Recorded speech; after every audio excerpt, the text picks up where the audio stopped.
7 দিনের জন্য দীপাকে কিডন্যাপ করার দায়ে সূর্যের উপর কেস ফাইল করলো দীপা। দীপা কোর্টে গিয়ে সূর্যের সাথে কথা কাটাকাটি করে সূর্যের মুখের উপর চ্যালেঞ্জ ছুড়ে দিয়ে বলল যে আমি সবার কাছে থেকে 7 দিনের সময় চেয়ে নিচ্ছি।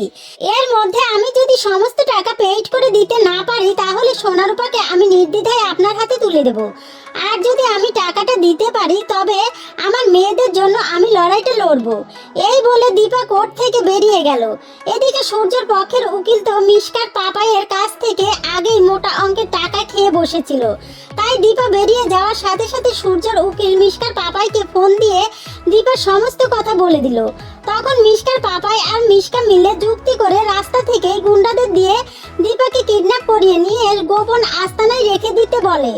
মিশকা আর মিশকার পাপাই গুন্ডাদের দিয়ে যে দীপাকে কিডন্যাপ করিয়েছিল সেটা দীপা ঘুণাক্ষরে বুঝতে পারেনি। মিশকার পাপাই গুন্ডাদের বলেছিল যে দীপাকে 7 দিন আটকে রাখতে হবে, ঠিক 7 দিন পর দীপাকে আবার ছেড়ে দিতে হবে।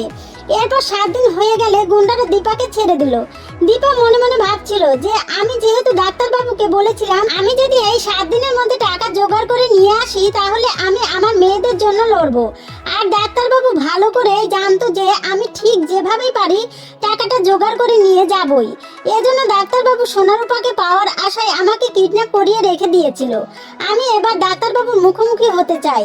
এই বলে দীপা সূর্যের কাছে গিয়ে বলল, ডাক্তারবাবু ছি, আপনাকে আমি অনেক ভালোবাসতাম, অনেক শ্রদ্ধা করতাম। আমি একসময় ভেবেছিলাম যে আপনি মিশকার ফাঁদে পড়ে এসব করছেন। আপনি খুব ভালো মানুষ, কিন্তু আজ আমার আপনার প্রতি শুধু ঘৃণায় জন্ম নিয়েছে। আপনি আমার সাথে এটা করতে পারলেন? সূর্য বলল, দীপা তুমি এসেছো? তুমি এই 7 দিন কোথায় ছিলে? তোমাকে পাওয়া যাচ্ছিল না, সেজন্য আমি তোমাকে কত জায়গায় না খুঁজেছি। দীপা বলল, আপনি আর আমার সামনে নাটক করতে আসবেন না। আপনি নিজে জেতার জন্য আমাকে গুন্ডাদের দিয়ে কিডন্যাপ করাতে পারলেন। সূর্য বলল, এসব কি বলছো দীপা? তোমার কথা আমি কিছুই বুঝতে পারছি না।